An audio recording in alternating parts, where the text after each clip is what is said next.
Value. What is it that makes something or someone valuable? There are special moments in all of our lives, like the birth of a newborn child, or cherishing lifelong memories with an old friend that make moments in our lives golden. There's another meaning to the word value. That, my friends, has to do with currency.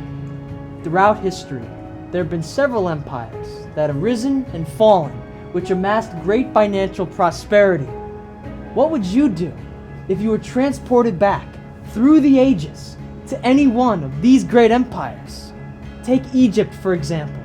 How wealthy do you have to be in order to be put in a golden coffin? Consider ancient Babylon, which erected an enormous statue made entirely out of solid gold. The Roman Empire, and its vast power and influence, was so mighty that it taxed the entire then known world. But do you know the identity of the wealthiest nation in existence today? If you guessed the United States, you are mistaken. Though the United States has over 6,000 FDIC insured commercial banks, the most affluent nation happens to be the smallest nation. The Vatican, all things considered, is in fact the wealthiest nation on the planet. Despite being a little over 100 acres in size, the Vatican commands a vast economic and political influence, with most of its gold stored safely inside the Vatican Bank. Located in Vatican City, the main depository for the Vatican's gold is the Federal Reserve. So clearly, the Vatican enjoys its mutual relationship with the Federal Reserve. But how does this information affect all of us personally? Let me ask you this. How do you benefit on an individual level from the Federal Reserve? Most of us who utilize money have no conception of its origin or the manner in which its value can be manipulated. The 2008 financial crisis makes it painfully obvious that American citizens must reevaluate the role that the Federal Reserve plays in unscrupulously controlling money and its quality, because the result will be economic ruin. The Federal Reserve's operations have been described with a plethora of misinformation. Spokesmen for the Federal Reserve claim that, like a golden tool, the Federal Reserve is capable of an array of noble deeds, including stabilizing the business cycle and controlling inflation. But the Federal Reserve's quintessential operation is bringing money into existence out of thin air, with the amounts of said fabricated money varying in proportion in each of the Federal Reserve's creative acts. Now, how does all this tie into the lives of the individual in America? Americans and those who desire economic prosperity should stand at attention at this moment, because the Federal Reserve, as a central bank, has enormous potentiality as a tool to collapse a civilization. The Federal Reserve is the central bank of the United States. Its aims are to manipulate both cash and credit to bring prosperity, not to neighborly American citizens like you and I, but to a select few benefactors and a system that operates under the greatest facade ever perpetrated on American citizens.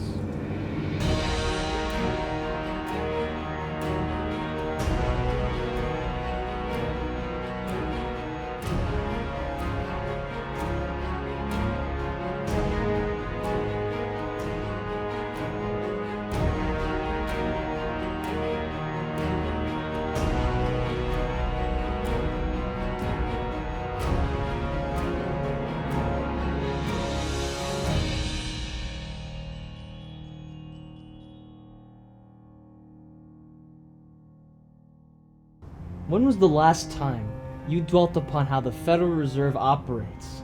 Here's a quote from Ben Bernanke, former member of the Board of Governors of the Federal Reserve, that aptly explains how the Federal Reserve works.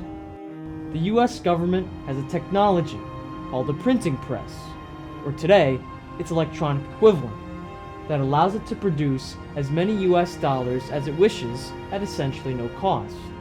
By increasing the number of US dollars in circulation, or even by credibly threatening to do so, the US government can also reduce the value of a dollar in terms of goods and services, which is equivalent to raising the prices in dollars of those goods and services. We conclude that under a paper money system, a determined government can always generate higher spending and hence positive inflation. Because the Federal Reserve can generate illusory money, the illusion of wealth pacifies those who are unfamiliar with the nature of the Federal Reserve, which allows it to fabricate an appearance of material prosperity.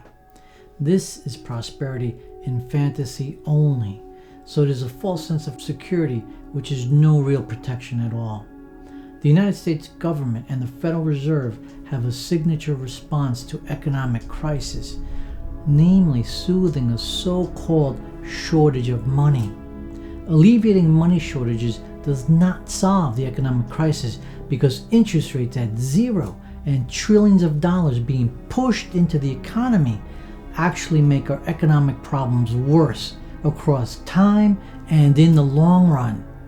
To avoid being victimized by brutal declines in the economy requires all of us to fathom how the monetary system, which induces economic booms and busts, functions. Imagine a scenario where the United States, for whatever reason, decides that $1 billion is needed. The United States will then issue a bond for that $1 billion, and the bond would subsequently be delivered to the Federal Reserve. The Federal Reserve, upon receiving the bond, will in turn send out an order for $1 billion to the Department of Printing and Engraving. The Department of Printing and Engraving will then process the order, and within a time frame of about 2 weeks, the bills for the $1 billion are printed and sent over to the Federal Reserve. At last, the Federal Reserve loans the United States the $1 billion with interest. Thus, a vicious cycle is begun as the United States is sent spiraling into debt. Now imagine those $1 billion. Most of us have never come into possession of $1 billion. Now visualize one single dollar bill. When the Federal Reserve loans the United States $1, the United States cannot simply return $1 to the reserve. They have to first pay back the interest. Thus, when the United States has borrowed so much money that it cannot pay back the interest, this outrageous solution is given: to borrow more money. If the United States continues to borrow money, the only institution that will benefit is the Federal Reserve, because it collects both the dollar and the interest and continues to propagate the United States' downward march to perdition. The march to perdition has led the United States to come under the control of the Federal Reserve. The question that remains for us to dwell on is, how did the United States come to allow the Federal Reserve Bank to control it? The Federal Reserve, by nature, is a central banking system. It must be pointed out that the Federal Reserve is not the one and only central bank that has been set up to control America. Prior to the Federal Reserve, we find 3 precursors.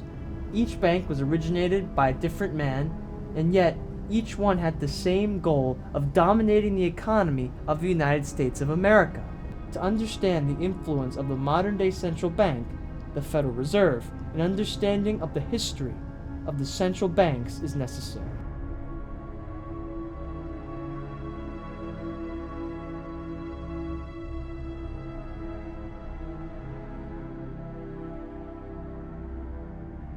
In the year 1781, Robert Morris proposed the first idea for a central bank. Morris believed that the new nation of America needed a central bank, which should be molded after the Bank of England. About $400,000 was given to fund the bank by anonymous investors. After failing to seize control of the United States economy, the bank ended up shutting down after but 2 short years. Following the demise of Morris's central bank, his aide, Alexander Hamilton, once again attempted to establish a central bank. In 1790, Hamilton proposed to Congress, calling for a privately owned central bank. The following year, the bill was recognized, and Hamilton's plans came to fruition. This Alexander Hamilton was not the same Alexander Hamilton of 3 years prior. The Hamilton of 1787, who advocated sound money during that year's Constitutional Convention, would have opposed his very own bill that he put forth to Congress in 1790. This sudden change in Hamilton's thinking is peculiar because it happened so quickly. Hamilton's bank did not remain unchallenged. It had to contend with another founding father, namely Thomas Jefferson. Thomas Jefferson said, "A private central bank, issuing the public currency, is a greater menace to the liberties of the people than a standing army. We must not let our rulers load us with perpetual debt." Thomas Jefferson continued by saying, "If the American people ever allowed private banks to control the issue of their currency, first by inflation, then by deflation, the banks and the corporations which grow up around them will deprive the people of all property until their children wake up homeless on the continent their fathers conquered." The poignant and apt admonition of Jefferson presented the people with a choice between, as he put it, economy and liberty, or profusion and servitude. Knowing that the central bank would be a means to bankrupt the United States, Jefferson trumpeted, "We are ruined if we do not overrule the principles that the more we owe, the more prosperous we shall be." Jefferson was an advocate of hard money, and Hamilton's bank expired in 1811. But sharply following the end of the official first central bank, Nicholas Biddle set up the second official central bank of the United States. Biddle was a man who had been tenacious in attempting to establish a central bank in the United States. Nicholas Biddle began his work during the War of 1812 between Britain and the United States. As a result of the war, inflation ensued, but instead of Congress permitting normal conditions to return, Congress approved of a central bank of the United States in the year 1816. Biddle's central bank permitted more expansion and created a boom-bust cycle, a carbon copy of America's first central bank. With the power to create this effect, Biddle's central bank had a powerful advantage over the nation.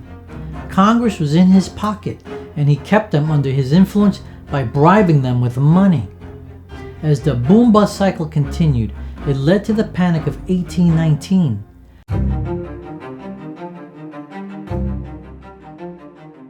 The plans created were now growing to their fullest potential, but when the charter for Biddle's bank expired in 1832, the re-elected president, Andrew Jackson, vetoed Congress's attempt to commence another term for the central bank. Jackson's order withdrew the federal government's deposits from Biddle's bank, and the bank closed in 1836. 3 times, the match would be lit. A spark would glow, the embers would ignite, but still the fires of the central banking system would be extinguished. American presidents, in their innermost souls, had a basic desire to preserve the liberty of the United States, whose liberty they felt was threatened by the overcasting shadow of a central banking system.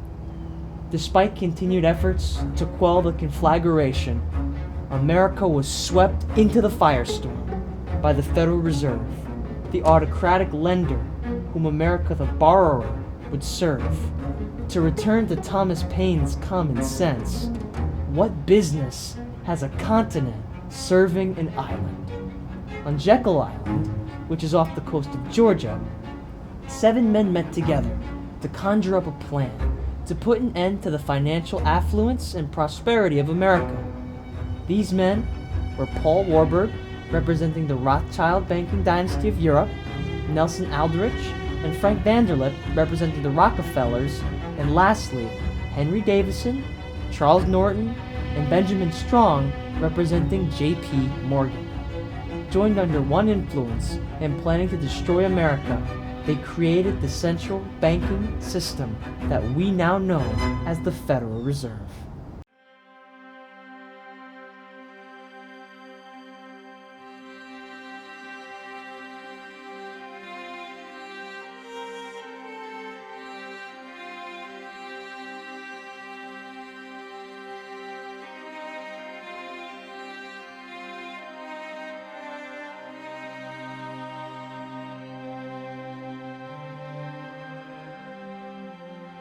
Their plans were simple: convince Congress and the public that the establishment of a central bank would protect the American people and their money. The 7 men executed the plan as follows. The entire system of the Federal Reserve has been, from its inception, cloaked in secrecy. In fact, its creators would not even refer to it as a cartel or a central bank, and deviously made the Federal Reserve appear to be a government agency, so American people will be duped into accepting its validity. To further the facade of a decentralized structure, the Federal Reserve was not allowed to be overrun by Wall Street banks. The Federal Reserve was not marketed as a potential weaponized system of economic control. In fact, the Federal Reserve's initial policies on the surface were sound until they were further codified in later years. Yet these more malignant policies needed a catalyst, which was found in the frustration of the American people over bank failures or panics. Spurred on by the fear of recent banking flukes, monetary reform became the trending supplication. This entire scheme was given an intellectual glossing as professors at universities were employed to advocate the teachings of the Federal Reserve policies. All that was needed was President Woodrow Wilson's Owen Glass Act of December 23, 1913, to give life unto the creature of Jekyll Island. The Federal Reserve System was seamlessly oozed into law, and men were purposely stationed at their post at the perfect time. The question is begged, why did Woodrow Wilson, the President of the United States, give the keys of the American economy into the hands of European banking dynasties? Is it possible that Wilson was instructed to do so? If so, then by whom and for what reason? Woodrow Wilson had a personal advisor by the name of Colonel Edward Mandell House. House, due to his connections, not only to the European banking families, but also to J.P. Morgan, was highly influential. House's connections were not limited to the aforementioned. He was also trained in the schools of England and a branch of the Jesuit order, known as the Fabian Society. The Civil War had made House a rich man, and his influence over Wilson was so magnetic that the two had a private code for the telephone which would allow them to have secret communications. President Wilson, speaking of the engrossing influence of House, stated, "Mr. House is my second personality. He's my independent self. His thoughts and mine are one." The thoughts of President Wilson were not his own. His state of mind, as indicated by his own words, tells of the fact that his mindset was bestowed to him by another power. Could but one man influence a president? Think back to Alexander Hamilton's rapid shift of position. Was there an outside force that was manipulating Hamilton's mindset? Did he undergo a religious conversion, as it were, and then have a rapid shift in his worldview? Here we are brought face to face with the religion of the Federal Reserve. As previously mentioned, House was a member of the Fabian Society, which served as a front group for a religious order known as the Jesuits. Hamilton, in the 1780s, defended the religious order that the Jesuits stood for as well. Does the Jesuit order have anything to do with the founding of the Federal Reserve? If you look back at the foundation of the Federal Reserve on Jekyll Island, we remember that the Rothschilds, Rockefellers, and J.P. Morgan were present at that meeting. These three financial empires are all friendly competitors in Europe. Now, do these banking powers stand on their own, or are they cloaking another power in secrecy? The power that these banking dynasties are subservient to is none other than the wealthiest principality on the planet, the Vatican. The Rothschilds, according to the Encyclopedia Judaica, bear the very title Guardians of the Vatican Treasury. There is yet another organization, namely the Council on Foreign Relations, that makes it their studied aim to transport the world to the papal Dark Ages once more. Both the Rockefellers and J.P. Morgan are a part of the CFR. What a scam! The smallest nation in the world is pulling the strings of one of the most powerful nations. It has been their desired goal to destroy America, and those who stand up for it. Reading from the Jesuit Oath here follows, quote, I do further promise and declare that I will, when opportunity presents, make and wage relentless war, secretly or openly, against all heretics, Protestants, and liberals, as I am directed to do, to extirpate them and exterminate them from the face of the earth, and that I will spare neither age, sex, or condition, and that I will hang, waster, boil, flay, strangle, and bury alive these infamous heretics, rip up the stomachs and wombs of their women, and crush their infants' heads against the walls. That when the same cannot be done openly, I will secretly use the poisoned cup, the strangulating cord, the steel of the poniard, or the leaden bullet, regardless of the honor, rank, dignity, or authority of the person or persons whatsoever may be their condition in life, either public or private, as I at any time may be directed so to do by an agent of the Pope or superior of the Brotherhood of the Holy Faith of the Society of Jesus. End quote. Many faithful presidents have stood in the face of this murderous institution, and their death warrant was signed with their protest. Andrew Jackson faced the danger of Jesuit assassination because he opposed Nicholas Biddle's central bank. Jackson knew that the Jesuits wanted to dominate and control America, and they could do so through their bankers. Jackson was well aware of the statement made by the Rothschilds' founder, quoting Nathan Meyer Rothschild's, "Who controls the issuance of money controls the government." This is why when Andrew Jackson ran for a second term, he took his arguments directly to the American people with his campaign slogan, Jackson and no bank. Bankers, because they were fearful of Andrew Jackson, the people's president, poured over $3 million into Republican Senator Clay's opposition campaign. To the disheartenment of the bankers, Andrew Jackson won his re-election, and his first charge was against the central bank. Jackson began by firing 2,000 of the 11,000 employees of the federal government to root out the cloaked agents from the bankers. Following this, Andrew Jackson threw his biggest and most successful punch at the central bank in the year 1832. Biddle's central bank asked Congress 4 years in advance to pass a renewal for the bank's charter. With Congress in the pocket of the Jesuits, Congress compiled and sent the bill to Jackson for signing.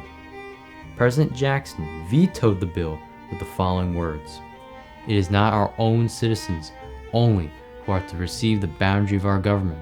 More than 8 million of the stock of the banks are held by foreigners. Is there no danger in our liberty and independence in a bank that in its nature has so little to bind us to our country? Is there not cause to tremble for the purity of our elections in peace and for independence of a country in war? Controlling our currency, receiving our public monies, and holding thousands of our citizens' independence, it would be more formidable and dangerous than a naval and military power of the enemy." The Jesuits, now furious, went to fulfill their oath. The choice of weapon was the leaden bullet, using their assassin, Richard Lawrence. On January 30th, 1835, Lawrence made an assassination attempt against President Jackson, but only by a miracle did both pistols of Lawrence misfire and fail. To avoid justice from the president, Richard Lawrence claimed insanity, and later, as he was free from punishment, boasted to his friends that if justice was sentenced, he had been in touch with powerful people in Europe that had promised to protect him from punishment should he be caught. Those powerful people were none other than the bankers under the Jesuits' rule.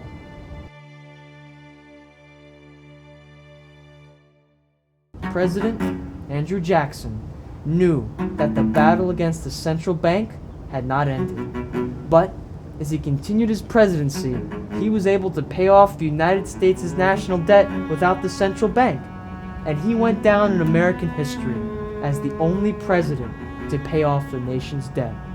The next president, who tried to follow in the steps of Jackson, was assassinated. That next president is none other than President Abraham Lincoln. Considered to be the greatest American president by historians and lay people alike, President Abraham Lincoln was also opposed to the creation of a central bank in America, firmly resisting the advances of Rothschild agent August Belknap to create a central bank. Additionally, Abraham Lincoln, in direct opposition of the policies of debt that central banks advocated, printed $450 million. These bills came to be known as greenbacks because they were printed in green ink on the back of the bill to prevent confusing them with other bills. The federal government printed the bills for no interest, and Abraham Lincoln became the last president to ever issue United States notes debt-free. Lincoln may have been the last president to issue debt-free money, but he was also the very first American president to fall prey to the assassin's bullet. History reveals that John Wilkes Booth was the man that assassinated the 16th president, Abraham Lincoln. Was John Wilkes Booth a lone killer? Or is it possible that he was merely an agent on an assignment? John Wilkes Booth wasn't the first man to attempt to assassinate Abraham Lincoln. He was simply the first to unfortunately succeed in performing the heinous deed. Abraham Lincoln wasn't wholly unaware of which entity desired to take his life. He knew from whence the persecution was coming. It was coming from the religion of the Federal Reserve. Lincoln's words render his own account as sharp and clear as a reflection in pure waters. Lincoln stated, "So many plots have already been made against my life that it is a real miracle that they have all failed, when we consider that the great majority of them were in the hands of the skillful Roman Catholic murderers, evidently trained by Jesuits. But can we expect that God will make a perpetual miracle to save my life? I believe not. The Jesuits are so expert in those deeds of blood that Henry IV said it was impossible to escape them, and he became their victim, though he did all that could be done to protect himself. My escape from their hands, since the letter of the Pope to Jeff Davis has sharpened the million of daggers to pierce my breast, would be more than a miracle. But just as the Lord heard no murmur from the lips of Moses when he told him that he had to die before crossing the Jordan for the sins of his people, so I hope and pray that he will hear no murmur from me when I fall for my nation's sake." According to history, the Canadian House of Commons made it clear that it was international bankers who had assassinated Abraham Lincoln. Truthfully, the bankers were only the cloak of secrecy for the order of the Jesuits. Lincoln, prior to being assassinated, said, "The Pope and the Jesuits, with their infernal inquisition, are the only organized powers in the world which have recourse to the dagger of the assassin to murder those whom they cannot convince with their arguments or conquer with the sword. But it is very certain that if the American people could learn what I know of the fierce hatred of the priests of Rome against our institutions, our schools, our most sacred rights, and our so dearly bought liberties, they would drive them away from among us, or they would shoot them as traitors. But you are the only one to whom I reveal these sad secrets, for I know that you learned them before me." The history of these last 1,000 years tells us that whatever the Church of Rome is not a dagger to pierce the bosom of a free nation, she's a stone to her neck, to paralyze her and prevent her advance in the ways of civilization, science, intelligence, happiness, and liberty. Commenting on the death of Abraham Lincoln, Charles Chiniquy, a Roman Catholic priest and former client of Lincoln's, charged the Jesuit order for the untimely and cruel passage of the 16th president. But who was that assassin? Booth was nothing but a tool of the Jesuits. It was Rome who directed his arm, after corrupting his heart and damning his soul.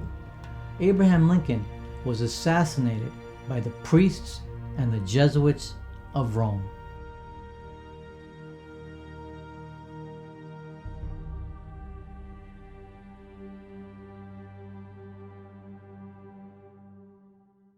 Booth was not alone in his plot to assassinate President Lincoln.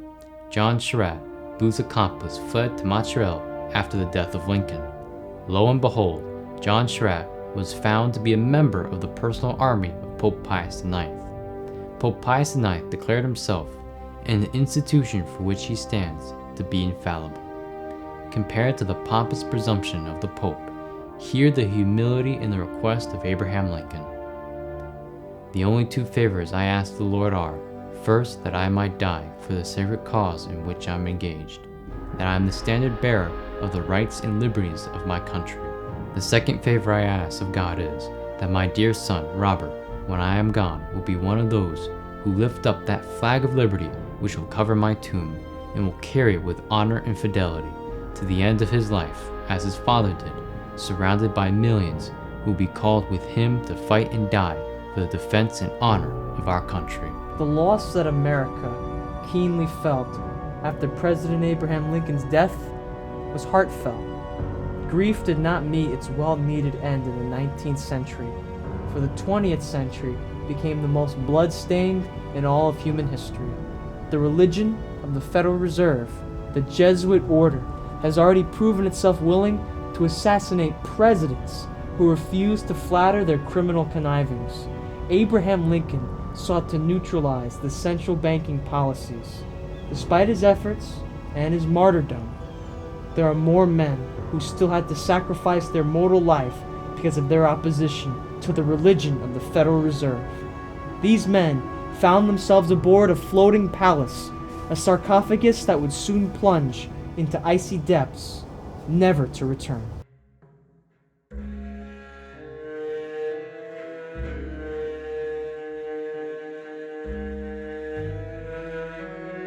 The Titanic's construction began at a shipyard in Belfast, Ireland during the year 1909. The building of the Titanic, which was funded by Jesuit agent J.P. Morgan, was to create a tomb for the wealthy opposition to the Federal Reserve. The opposition to the Federal Reserve were these three men: Benjamin Guggenheim, an American businessman; Isidor Straus, head of the Macy's department stores; and John Jacob Astor, an American real estate builder, inventor, investor, and who at the time may have been the wealthiest man in the world.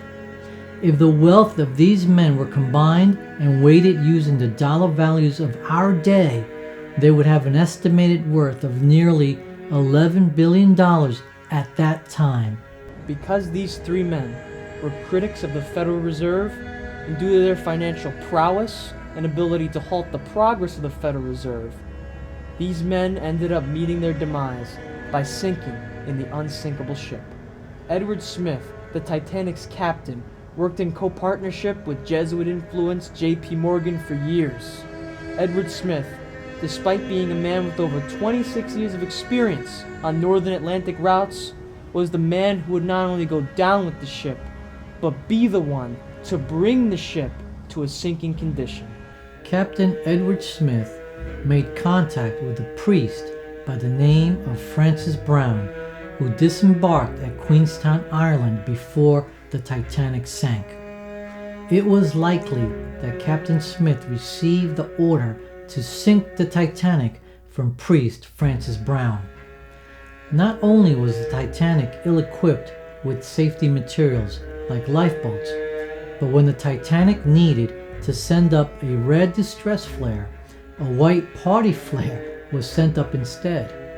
Captain Smith, despite 18 different telegram warnings, propelled the Titanic at 22 knots. Captain Smith was not naive to the danger. He was enhancing it. The Federal Reserve was established the following year in December. Thus, by the year 1912, all opposition to the Federal Reserve was eliminated.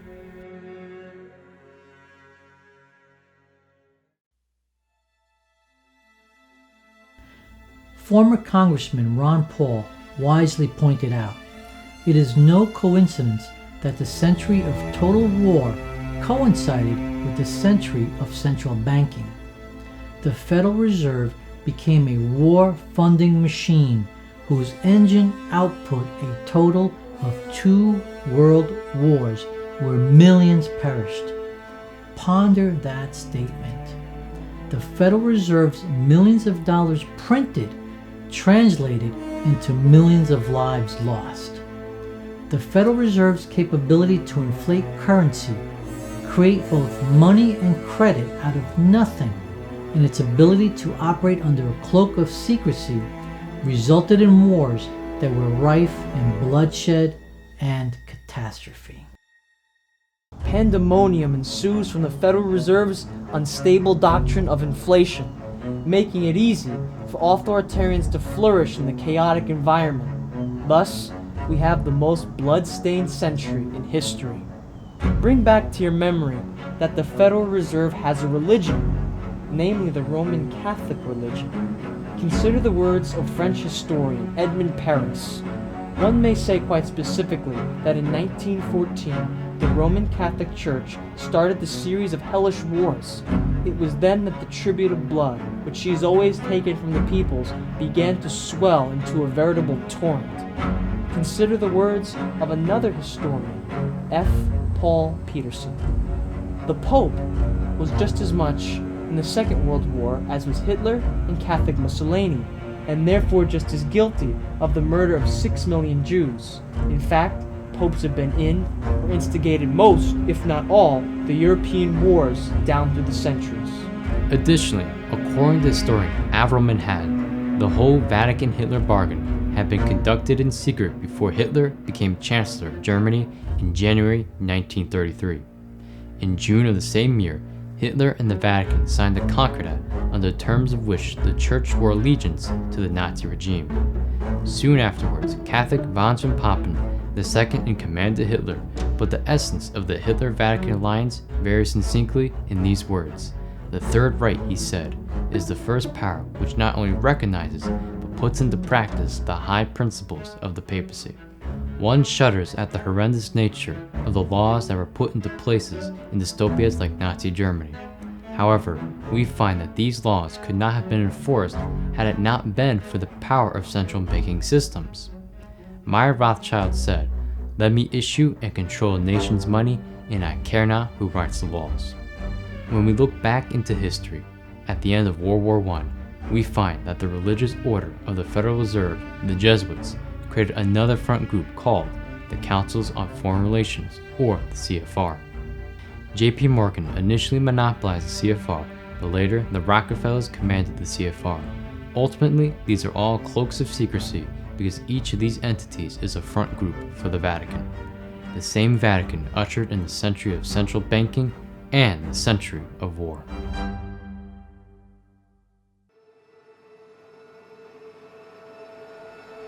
One does not have to perish in war to fall victim to a bullet. That was the fate of the 35th president. John F. Kennedy was the first Roman Catholic individual to be elected to the United States presidency. In the heart of this man, he had the best interests of the country. President Kennedy famously said, "Ask not what your country can do for you, ask what you can do for your country." John F. Kennedy died in the service of the true principles of liberty of conscience. Part and parcel of President Kennedy's plan for the prosperity of the nation was the elimination of the Federal Reserve System. President Kennedy even had non-debt money minted, which did not have the Federal Reserve's mark. It was President Kennedy's commitment to the United States Constitution that eventually led to his savage assassination. Virtually everyone in United States history that is opposed to central bank has been murdered or has almost had their life expunged. From Congressman McFadden, the businessmen on the Titanic, Strauss, Guggenheim, and Astor, and to Presidents Jackson, Lincoln, and even John F. Kennedy. The Vatican is a prime figurehead of the union of church and state. It was this confederacy that President Kennedy stood up against, and it was this confederacy that made sure that Kennedy was not left standing. Kennedy's words are true to this day. I believe in an America where the separation of church and state is absolute, where no Catholic prelate would tell the president, should he be Catholic, how to act, and no Protestant minister would tell his parishioners for whom to vote, where no church or church school is granted any public funds or political preference, and where no man is denied public office merely because his religion differs from the president who might appoint him or the people who might elect him. I believe in an America that is officially neither Catholic, Protestant, nor Jewish, where no public official either requests or accepts instructions on public policy from the Pope, the National Council of Churches, or any other ecclesiastical source, where no religious body seeks to impose its will, directly or indirectly, upon the general populace or the public acts of its officials, and where religious liberty is so indivisible that an act against one church is treated as an act against all.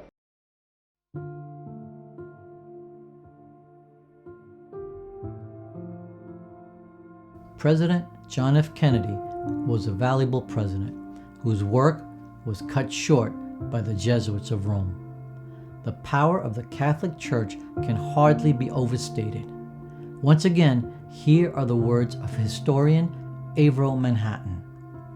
The Catholic Church in the United States financially can stand up to all the giant trusts of America. Politically, she looms ever larger in the White House, in the Senate, and in the Congress. She is a force in the Pentagon, a secret agent in the FBI, and the most subtly intangible prime mover of the Secret Service wheel within a wheel, the Central Intelligence Agency. Bankers and leaders bow their knees to the Vatican and to the Vatican's leader, Pope Francis. The Pope has been viewed around the world as a humble man of peace, but if he is the leader of one of the most dangerous nations in the world, then his actions must be taken with careful consideration. Pope Francis, in the year 2015, wrote his famous Laudato Si encyclical, and in this book lies the very plan. In the early pages of the encyclical, Pope Francis states that the climate belongs to all and is meant for all because it is a common good. Also, he states that the climate needs urgent support due to the emission of carbon dioxide and other polluting gases that humans have caused. His first solution to reduce those gases is to make it more expensive to purchase them. The first nation to follow suit was France in November 2018. President Emmanuel Macron raised the price of gas by 7.6 cents per liter or 30 cents per gallon. The President of France, by doing so, followed through with the command of the Pope. Now, it shouldn't be a surprise because President Macron is a former Rothschild banker and was educated under the Jesuits. In the year 2008, Macron was hired under the Rothschilds and quickly grew from an analyst to a partner.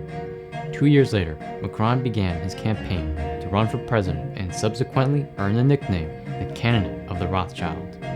Macron was backed by the Vatican and won the election. Pope Francis congratulated their new player and gave Macron the title of first and only honorary canon of St. John Lateran. The honorary canon is a tradition that dates back to the 15th century, which means defender and advocate of the Christian Church and protector of Palestine and the Catholic faith. The emperor or president sworn in with this title means that they will defend the Catholic Church and her bishops. This is exactly what Macron has been doing. Macron is not a president, but rather a little priest in office to give back to the papacy the power it once had.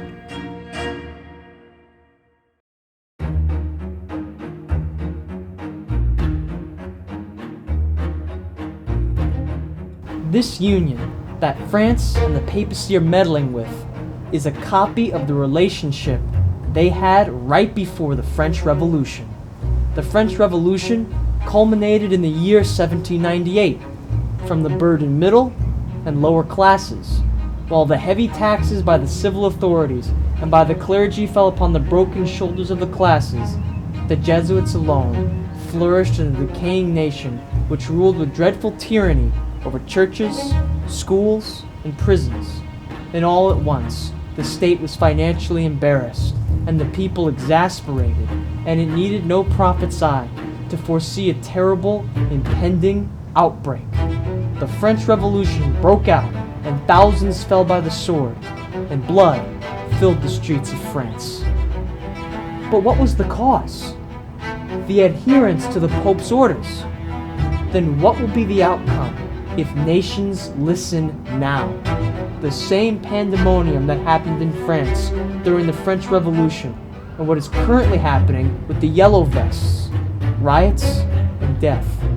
In that encyclical by Pope Francis, he brings to view one more so-called solution to fix the world's problems. Now, will this solution bring peace, or will it bring an ultimate demise? Politicians and popes alike have long promised a utopia of peace, but always at the expense of personal liberties. Pope Francis claims that there is a way for the world to become rested, less greedy, and more connected and caring. However, this illusion of serenity comes as a result of individuals giving up their liberty to worship God in the way that they choose and submit to the ideologies of Pope Francis. From his encyclical, we find his supposed solution to world problems, which is a plot to turn the United States into a union of church and state, an image to the theocratic government of the Vatican. Pope Francis's Laudato Si declares the following: Sunday, like the Jewish Sabbath, is meant to be a day which heals our relationships with God, with ourselves, with others, and with the world. It, Sunday, protects human action from becoming empty activism. It, Sunday, also prevents that unfettered greed and sense of isolation which makes us seek personal gain to the detriment of all else. The law of weekly rest forbade work on the seventh day. Rest opens our eyes to the larger picture and gives us renewed sensitivity to the rights of others. And so the day of rest, centered on the Eucharist, sheds its light on the whole week and motivates us to greater concern for nature and the poor. In order for Pope Francis's agenda to be implemented, the government will either have to become the authoritative interpreter of the scripture for all the citizens of the government, or else it will have to put itself in the place of God and authoritatively declare that observances established by the state, and which it calls the Lord's, are the Lord's indeed, although the word of the Lord declares the contrary. Is the United States government ready to take either of these positions? Is the Congress of the United States ready to force the government of the United States to the alternative of taking one or the other of these positions? Taking either of these positions by the government would be nothing less than for this enlightened nation in this period of the 21st century to assume the place, the power, and the prerogatives of the governments of the Middle Ages in enforcing the dogmas and the definitions of the theologians and executed the arbitrary and despotic will of the Church. Thus, from whatever point the subject of Sunday laws may be viewed, it plainly appears that aside from the papacy, there is no authority whatsoever for Sunday laws or even Sunday keeping, and that the only effect a national Sunday law can ever have will be only evil in that continuing. The Congress now, forever and decidedly, utterly refuse to have anything to do with it in any way whatsoever, and let all the people, instead of sanctioning a movement to bring the national legislation down to the degraded level of the states on this subject, put forth every effort to bring the legislation of the states up to that place where it shall be limited as the power of Congress is limited by the declaration of the national constitution, that it shall make no law respecting the establishment of religion or prohibiting free exercise thereof. Now, in the name of law, constitutional and statutory, moral and civil, in the name of enlightenment and progress, in the name of reason and the revelation of Jesus Christ, I seriously ask, why should the people of such a nation as this, living under such a constitution as is our national constitution, be asked to return to the papal system of the Dark Ages, which was only the inevitable outcome of the wicked scheme that was conceived in sin, the man of sin, and brought forth in iniquity, the mystery of iniquity in the days of Constantine? Why should such a people as this, dwelling under the best constitution and the most enlightened influences of all ages, be asked to return to the wicked system that characterized the Middle Ages? No, sir. The noble men who pledged their lives, their fortune, and their sacred honor when they established our Constitution, separated, as they supposed forever, this nation from all the wicked influences of the church and state systems of the colonies, of England, and of all other nations of all times. Under this Constitution, in true liberty, civil and religious, in genuine enlightenment and progress, this nation has assertly stood as the beacon of light for the world for over 200 years. Let this splendid nation ever still look forward and not backwards. Let it still hold its honored place before all the nations. And God forbid that by any such effort that is now being made in behalf of this Sunday law, this glorious nation should be brought down from her high place and made to follow in the papal train. Ladies and gentlemen, the Federal Reserve should be abolished because it is unconstitutional, depraved, impracticable, extravagantly prodigal, and threatens liberty of conscience. Easily manipulated by its religion, it oppresses both the poor and the middle class by diminishing the value of the dollar by increasing the dollar supply. There is no good that can come from the Federal Reserve. Ladies and gentlemen, no further argument is needed to show that the Sunday laws of all the states and the principles of the decisions of the Supreme Courts which sustain them are wholly wrong, springing from the papal principle of church and state, and supported by the equally un-American principle of the omnipotence of the legislative power. They are totally subversive of American principles, yet Sunday laws have never been, and can never be, sustained on any other principle. And this is only to say that which is the sum of all this discussion. There is no foundation in justice, in right, or even in expediency for any Sunday laws under any government on this earth.